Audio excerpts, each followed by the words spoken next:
اعوذ باللہ من الشیطان الرجیم بسم اللہ الرحمن الرحیم الحمد للہ رب العالمین ثم الصلاۃ والسلام علی سیدنا و نبینا و مولانا ابوالقاسم محمد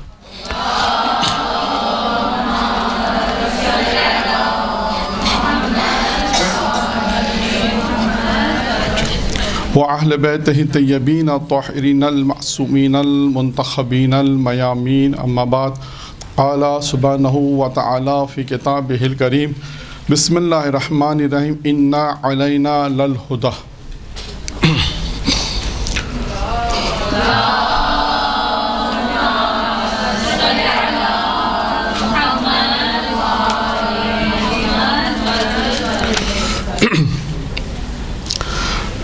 کیونکہ شہادت امام جعفر صادق علیہ الصلوۃ والسلام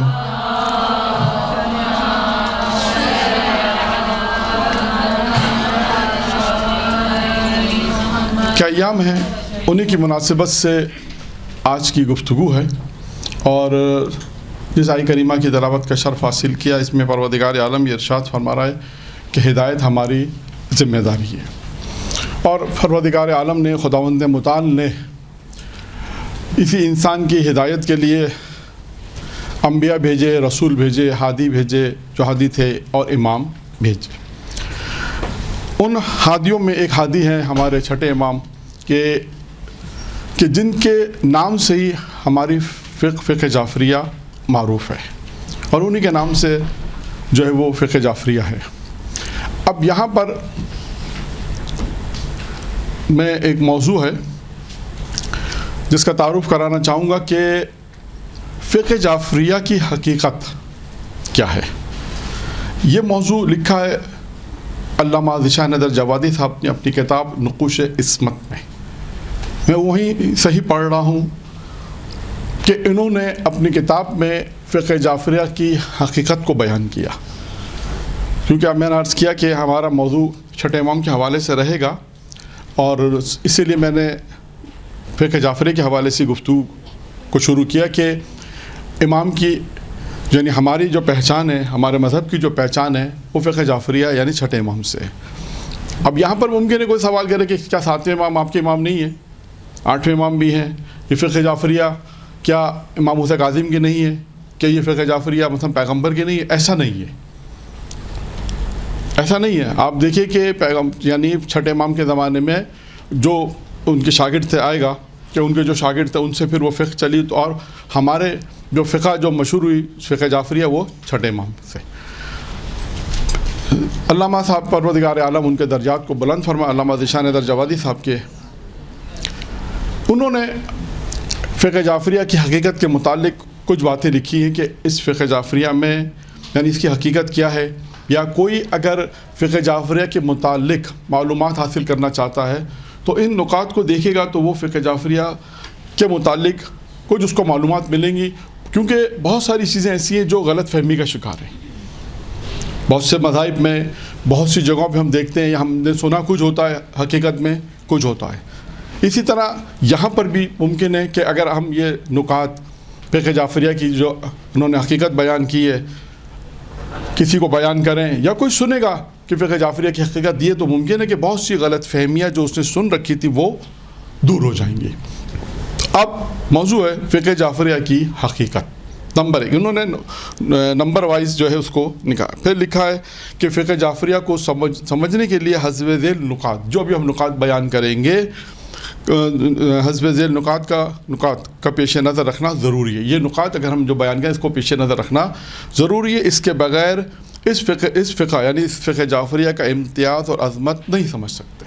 یعنی اگر کسی کو فقہ جعفریہ کی عظمت کو سمجھنا ہے، اس کے وقار کو سمجھنا ہے، اور اس کی اہمیت کو سمجھنا ہے کہ فقہ جعفریہ ہے کیا، اس کی کیا اہمیت ہے، کیا عظمت ہے، اللہ تبارک و تعالیٰ نے کیا ان کو وقار اور عظمت دے رکھی ہے، تو انہوں نے اپنے اعتبار سے کچھ چیزوں کو بیان کیا تاکہ فقہ جعفریہ جو لوگوں کے درمیان میں بیان کیے جا سکے، لوگوں کے درمیان میں ان چیزوں کو ہم بیان کریں تاکہ اگر کسی کے علم میں نہیں ہے تو اس کو علم میں بھی آ جائے گا۔ جیسے بہت سے ممکن ہے ہمارے اپنے ان کے ماننے والے شاید اس بات شاید ان کے لیے بھی ایک نئی چیز ہو، یہ بھی ہو سکتا ہے۔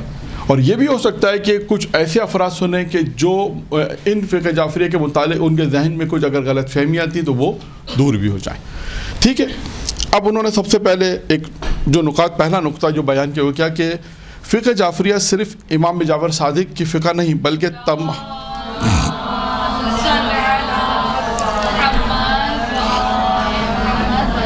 یعنی فقہ جعفریہ صرف امام جعفر صادق کی فقہ نہیں بلکہ تمام اہل بیت کے احکام کا مجموعہ ہے۔ میں نے ایک سوال کا جواب دے دیا کہ فقہ جعفریہ اگر ہم کہتے ہیں فقہ جعفریہ ہے، اس کا کیا مطلب ہے؟ تمام ائمہ علیہ السلام کی فقہ بھی یہی ہے۔ کوئی اس سے یہ مراد نہ لے حتیٰ پیغمبر اسلام، یعنی جو کچھ فقہ جعفریہ میں وہ پیغمبر اسلام نے بھی یہی بیان کیا ہے۔ کوئی یہ نہ سمجھے کہ فقہ جعفریہ سے مراد امام جعفر صادق کی خاص ایک فقہ تھی، باقی پیغمبر کی فقہ الگ تھی، امام حسن کی فقہ الگ تھی، امام حضرت علی علیہ السلام کی فقہ الگ تھی، یا امام موسیٰ کاظم، نہیں، ایسا نہیں ہے۔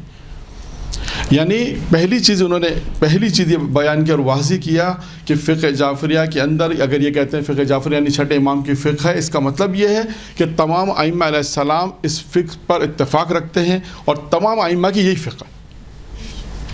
یعنی اگر ہم یہ کہیں کہ کیا امام موسیٰ کاظم کی یہی فقہ تھی، کہیں گے بالکل یہی فقہ تھی۔ اگر کہیں کہ امام رضا علیہ السلام کی یہی فقہ تھی، آپ کہیں گے ہاں یہی فقہ تھی، ٹھیک ہے۔ نمبر ایک۔ نمبر دو، اس فقہ کے عالم امام جعفر صادق اور ائمہ مذاہب کی طرح اچھا ہے، یعنی اس میں کیا کہنا چاہتے ہیں، پہلے میں پڑھ دوں۔ اس فقہ کے عالم جو ہے، یعنی اس فقہ جعفر کے عالم امام جعفر صادق اور دیگر ائمہ ہیں، یعنی اب بیان کرتا ہے ائمہ مذاہب کی طرح مجتہد نہیں تھے، یعنی دیگر مذاہب میں کیا ہے، دیگر جو مذاہب ہیں ان میں مجتہد ہوتے ہیں، کہ یہ ان کی طرح نہیں ہے، دیگر مذاہب کی طرح یہ نہیں ہے، یہ توجہ ہے کہ جس میں مجتہد ہوتے ہیں، بلکہ یہ وہ کون ہے، کہتے ہیں امام جعفر صادق اور ائمہ مذاہب کی طرح نہیں ہے بلکہ خدا کی طرف سے احکام واقعی کے بیان کرنے والے ہیں۔ یعنی یہاں انہوں نے ایک بات، میں آپ کو اکثر لوگ سوال بھی کرتے ہیں، اس کی توضیح بھی دے دوں کہ جو مجتہد ہوتا ہے جس کی آپ تقلید کرتے ہیں وہ بھی حکم بیان کرتا ہے یا نہیں کرتا ہے۔ وہ حکم کون سا ہوتا ہے جو بیان کرتا ہے؟ نہیں، اپنی طرف سے نہیں، کہ ہمارے استاد کہتے تھے کہ آپ سب بولیں گے تو میں نہیں سمجھوں گا، میں بولوں گا تو آپ سب سمجھیں گے۔ اب ایک ایک کر کے جواب دیں۔ ہاں، حکم الہی سے نہیں۔ مجتہد نے کہا مثال آپ کہ یہ چیز پاک ہے، آپ کے لیے یہ چیز پاک ہو گئی، یہ حکم کون سا حکم ہے؟ قرآن و حدیث کی روشنی میں حکم ہے، اور کیا ہے جی؟ امام کا حکم تو ہے، اس میں تو کوئی شک ہی نہیں ہے۔ اس حکم کو کیا کہتے ہیں؟ نہیں، استنباط تو کہتے ہیں کہ جس راستے سے انہوں نے استنباط کیا جی، ایک ایک کریے۔ حکم شریعہ بھی ہے اور نہیں، میں آپ کو چلیں، میرا خیال ہے اس نقطے کی طرف نہیں پہنچے۔ ایک ہوتا ہے حکم ظاہری اور ایک ہوتا ہے حکم واقعی۔ مجتہد جو آپ کو بیان کرتا ہے نا کہ یہ چیز پاک ہے، یہ حکم ظاہری ہے، حکم واقعی نہیں ہے۔ یعنی مجتہد نے کہا یہ چیز پاک ہے، یہ چیز حلال ہے، کیونکہ اس نے ائمہ علیہ السلام کی روایت اور سے قرآن کی آیت سے استنباط کر کے ایک حکم نکالا، اور وہ حکم ظاہری کہلاتا ہے۔ امام علیہ السلام جو حکم بیان کرتے ہیں حکم واقعی کہلاتا ہے۔ یہ ذہن میں رکھیے گا، یہ بہت بڑا فرق ہے۔ یعنی امام علیہ السلام، یعنی یہ یہاں سے اس جملے سے یہ کہ ہمارے ائمہ علیہ السلام حکم واقعی سے واقف ہیں، خداوند متعال نے انہیں علم عطا کیا ہے۔ تو اب یہاں پر ایک دوسرا جو اس فقہ جعفریہ کے دوسرا نقطہ کیا بیان کیا کہ ان کے جو امام ہوتے ہیں، جتنے بھی امام یعنی 12 امام اور 14 معصومین جو ہیں، یہ جو بھی بیان کرتے ہیں وہ حکم واقعی ہوتا ہے، اور دیگر مذاہب کی طرح مجتہد نہیں ہوتے۔ دیگر جیسے مذاہب میں مجتہد ہوتے ہیں، اس پہ وہ مجتہد کیا کرتے ہیں، وہ حکم ظاہری کو بیان کرتے ہیں، وہ بھی ہمارے لیے حجت ہوتا ہے۔ ایسے نہیں کوئی سوال کرے مولانا پھر ہم کیا کریں، وہ ہمارے لیے وہ بھی حجت ہے، ٹھیک ہے۔ کتنے نمبر ہو گئے؟ نمبر 2۔ یہاں پر بات میرا خیال ہے واضح ہو گئی کہ ائمہ علیہ السلام حکم واقعی کو بیان کرتے ہیں، مجتہد جو ہوتا ہے حکم ظاہری کو بیان کرتا ہے، اس کو حکم ظاہری کہتے ہیں، ٹھیک ہے۔ اب آتے ہیں نمبر 3۔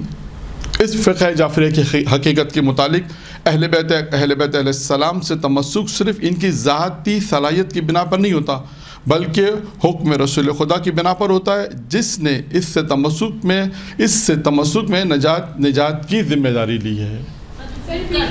ہاں، ابھی میں صرف جملے کو پڑھوں گا، باقی اس کی تشریح پیش کروں گا۔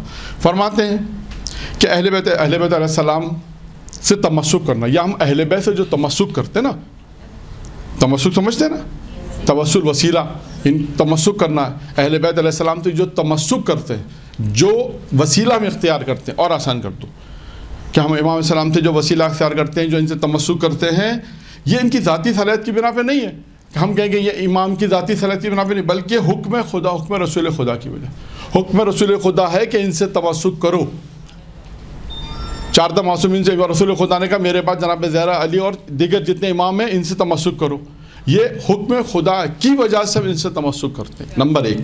نمبر 2، اور جس طرح ان سے تمسک میں، ان سے اگر تم تمسک کرو گے تو اس تمسک میں جو نجات کی جو ذمہ داری، وہ پیغمبر کہتے ہیں میری ذمہ داری ہے، یعنی آپ اس میں تمسک کریں گے تو نجات ملے گی۔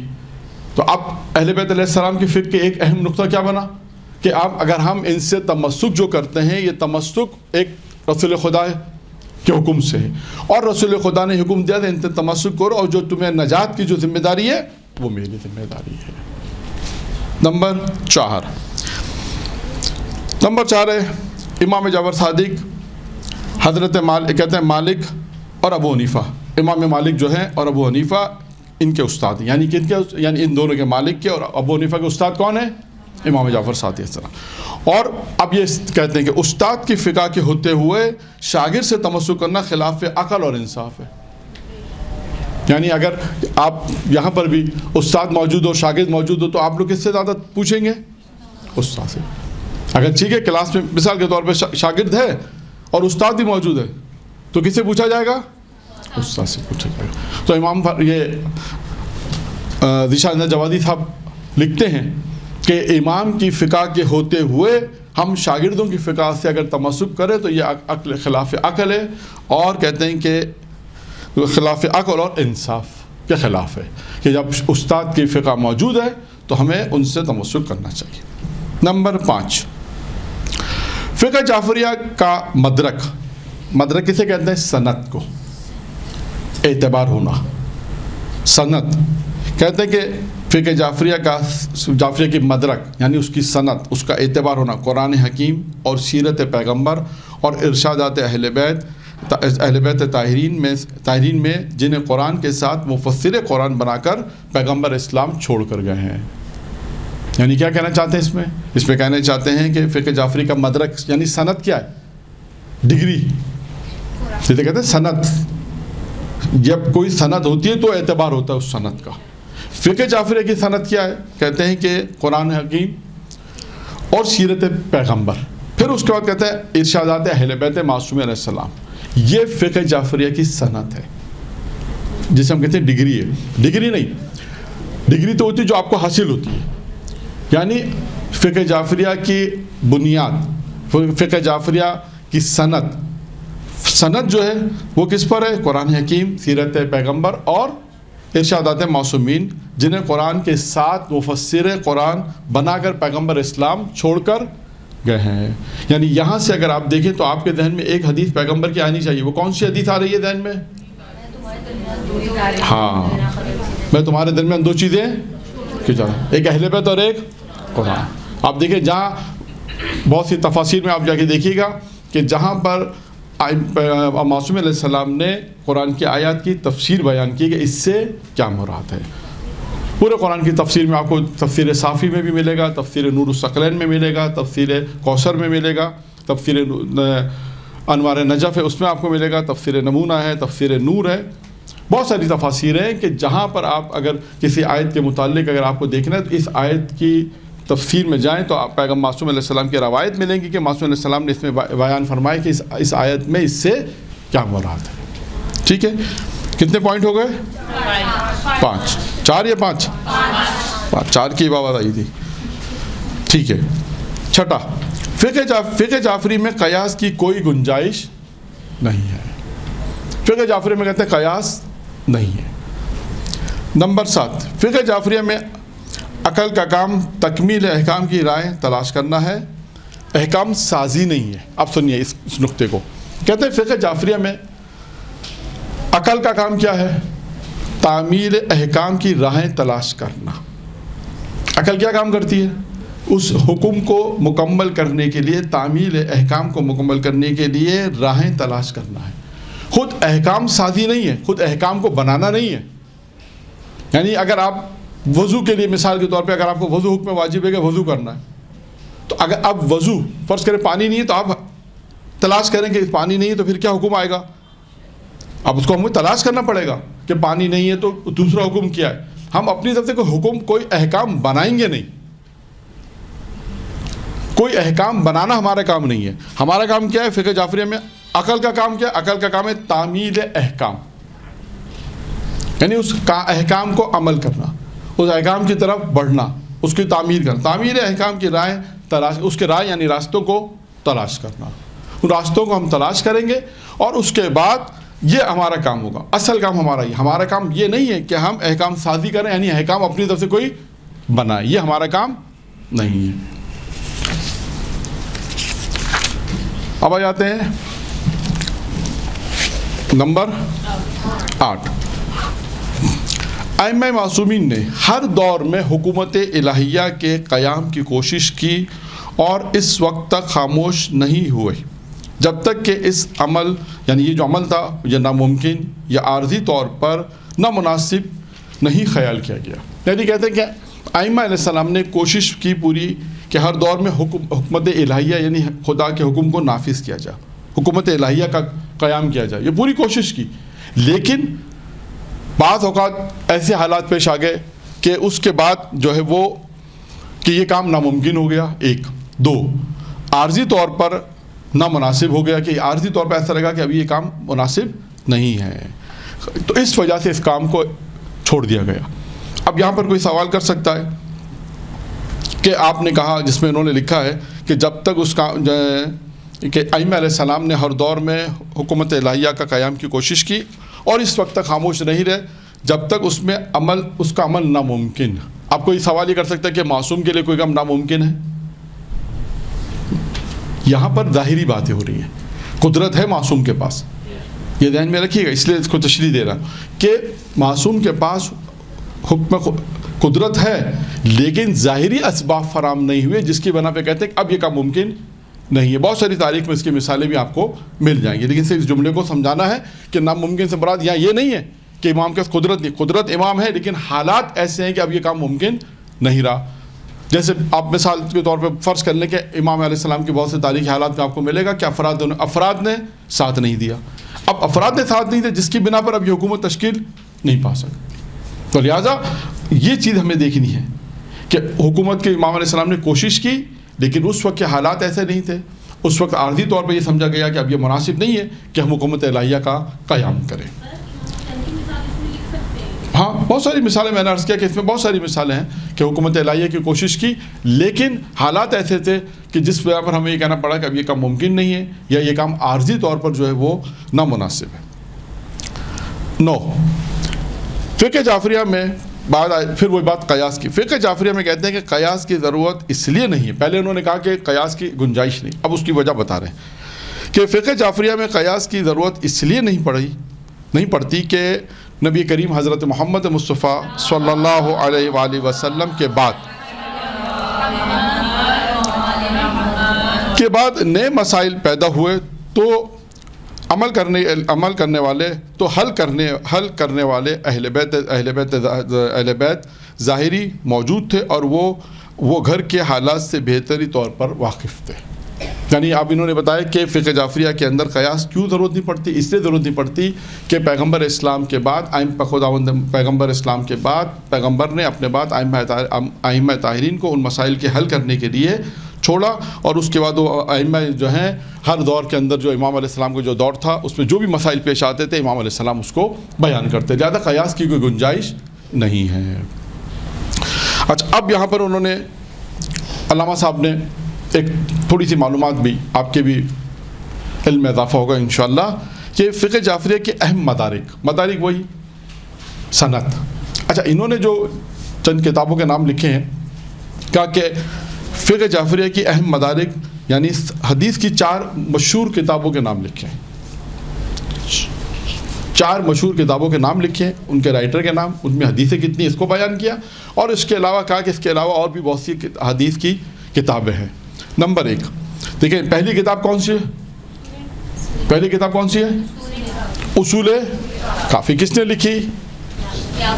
محمد ابن یعقوب کولینی نے. ان کی تاریخ وفات کیا ہے؟ 329 ہجری. اور کافی میں کتنی حدیثیں ہیں؟ 16,190.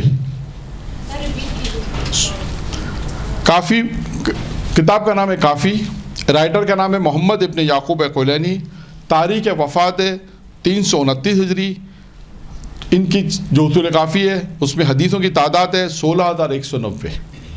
اب یہاں پر ایک نقطہ میں بیان کروں, اگرچہ ان جو بھی علماء کرام آئیں گے, یہ جتنے بھی جنہوں نے کتابیں لکھی ہیں, سب کے حالت زندگی میں عجیب عجیب واقعات ہیں. صرف میں محمد یعقوب کولینی کا ایک واقعہ جو ہمارے استاد نے بیان کیا بیان کر دوں کہ انہوں نے اتنی زحمت کی ہے. کتنی زحمت کی؟ یہ کتاب جو آپ کے سامنے اصول کافی جو بہت آرام سے آپ کے سامنے ہے, یہ کتاب بتایا انہوں نے کہ 20 سال اپنے گھر سے باہر رہے. 20 سال یہ اپنے گھر سے باہر رہے اور انہوں نے ان کتاب یعنی اس کتاب کو لکھنے میں جمع کرنے میں 20 سال کی زحمت ہے. یا آج ہم فوراً آج کل تو کیا کہتے ہیں تمام PDF پہ کتابیں آ گئی ہیں, بہت آسان ہے. آپ نے کافی ٹائپ کیا, آپ کو کتاب سامنے آ گئی.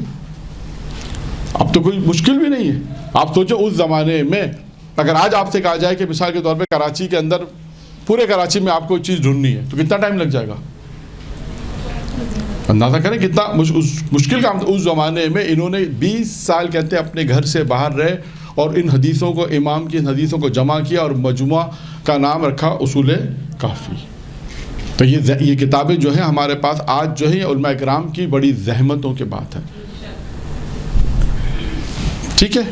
نمبر 2 پر ہے من لا يحضر الفقی, محمد ابن باووہ, تاریخ وفات ان کے 381 ہجری اور حدیثوں کی تعداد ہے 5,963. کتاب کا نام ہے من لا يحضر الفقی, رائٹر کا نام ہے محمد ابن باووہ. محمد ابن باووہ, تاریخ وفات 381 ہجری, حدیث کی تعداد ہے 5,963. ٹھیک ہے. نمبر 3 بعد میں آپ لکھ لیجئے گا, ابھی ذرا میں جلدی پڑھ دوں کیونکہ ٹائم کم ہے, کچھ اور بھی چیزیں بیان کرنی ہیں. تیسری کتاب ہے تہذیب, نام ہے محمد ابن حسن توسی, تاریخ وفات ہے ان کی 460 ہجری اور ان کی جو کتاب ہے تہذیب, اس میں حدیثوں کی تعداد ہے 13,590. چوتھی کتاب ہے استفسار, نام یہی ہے. انہوں نے 2 کتابیں لکھی ہے, محمد ابن حسن توسی, تاریخ وفات ہے 460 ہجری اور حدیثوں کی تعداد ہے 5,511. 5,511 5511 استفسار. ٹھیک ہے. پھر اس کے بعد انہوں نے لکھا, علامہ صاحب نے لکھا کہ اس کے علاوہ احادیث کی اور بھی بہت سی کتابیں اور یہ حدیث کی مجموعہ ہے کہ جس کے لیے جس کے ہوتے ہوئے جدید مسائل میں قیاس کی ضرورت نہیں ہے. یعنی انہوں نے زیادہ تر اس بات کو فوکس کیا ہے کہ مذہب تشیع میں فقہ جعفریہ کے اندر قیاس کی گنجائش نہیں ہے. احادیث امام ہمارے پاس احادیث معصوم علیہ السلام کا ذخیرہ بہت ہے جس کی بنا پر ہم جو ہے وہ اس پر عمل کر سکتے ہیں. تو ایک گفتگو کا جو ایک حصہ تھا وہ یہاں پر ختم ہوا کہ فقہ جعفریہ کی حقیقت اور فقہ جعفریہ کے امتیازات جسے کہہ سکتے ہیں کہ وہ بیان کیے گئے. یہ 8-10 نکات تھے اور اس کے بعد 4 ایک مشہور کتابوں کے نام آپ کو بیان کر دیے. اس کے علاوہ بھی بہت ساری کتابیں ہیں فقہ جعفریہ میں کہ جس میں تقریباً شاید حدیث کی تعداد جو ہے وہ ہزاروں اور لاکھوں میں جاتی ہے. اور اس کے بعد جو ہے اس میں پھر ان کا اصل ہدف یہ تھا کہ اس لیے ہمارے یہاں قیاس کی گنجائش نہیں ہے. یہ ایک حصہ ہو گیا.